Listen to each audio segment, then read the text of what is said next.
Hi, welcome to NTP. My name's Mark. Thanks for clicking on this video. Make sure you click like and subscribe. Have a look at our other videos and Toolbox Talks. They're packed full of interesting, informative and useful free training and advice. This masterclass is primarily aimed at Transport Manager students that are sitting their exams under CILT, the Chartered Institute of Logistics and Transport, but it's equally as relevant for those sitting under other awarding organisations. Now, there are differences in the exam format between CILT and the others, but essentially most of the advice that I'm going to give today is relevant to all of them.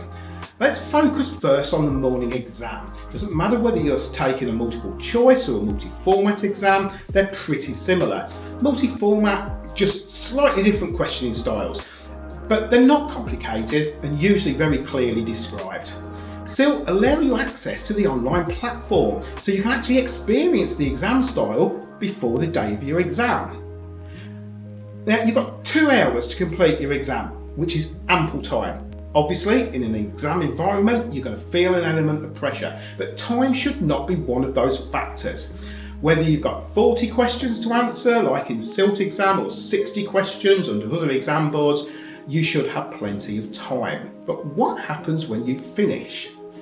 You'll look at the time left and feel that you've got to use it wisely. It's human nature to go back over the questions and answers to check them.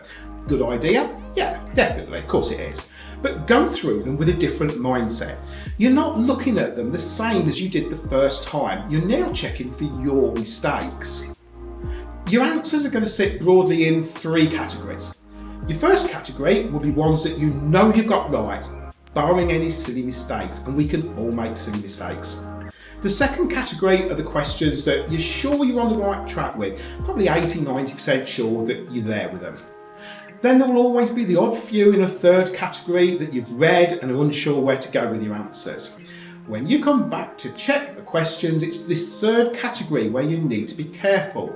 Often, the answer that you've gone with has come from your gut feeling. It's triggered by a nugget of inspiration from your subconscious. You may not even realise it.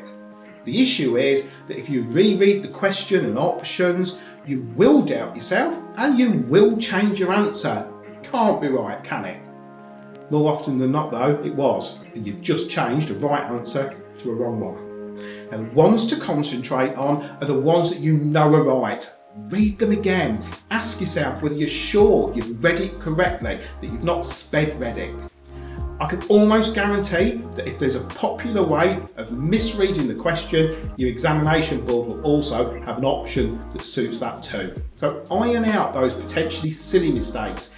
They're mainly caused by reading what you think it says rather than what it actually says. And don't forget the popular abbreviation, RTFQ. Read the, let's say, flipping, although we know it's not, question. So let's move on to the case study exam.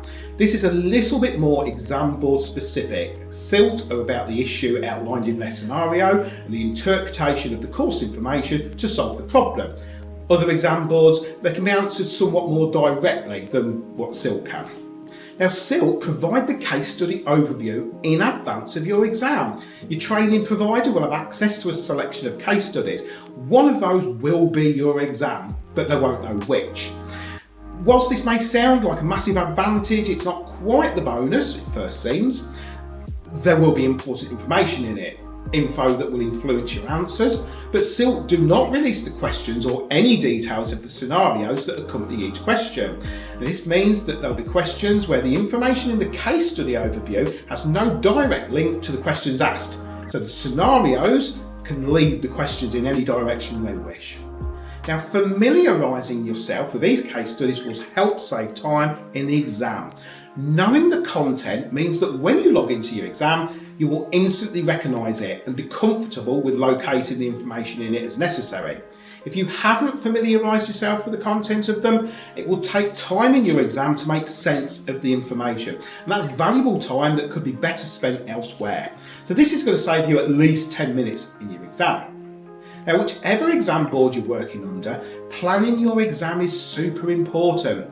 2 hours, 15 minutes, it's not a long time, and it's not unusual for exam candidates to run out of time. So let's have a little look at saving you a bit more of that precious time then. Now, it's natural to open the exam and start on question 1. but it's not necessarily the best option. Take a couple of minutes to look through the questions and the information in front of you. Decide which questions you like the look of and which ones you don't. Prioritise the ones you think you can get marks on fairly easily, the ones that play to your strong points. These may not be the highest marks, as questions that are worth 4, 5, 6 marks. They may be easy marks if they're the ones that you can easily answer. Now, it's crucial that you make a plan. You can always change a plan to suit, but without a plan, you're not playing to your own strengths. Now, the advantage of planning is that you are using your time wisely.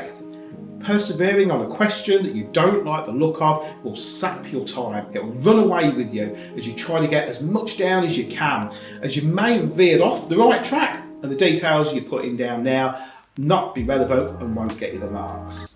Okay, I may just have saved you more than 15 minutes.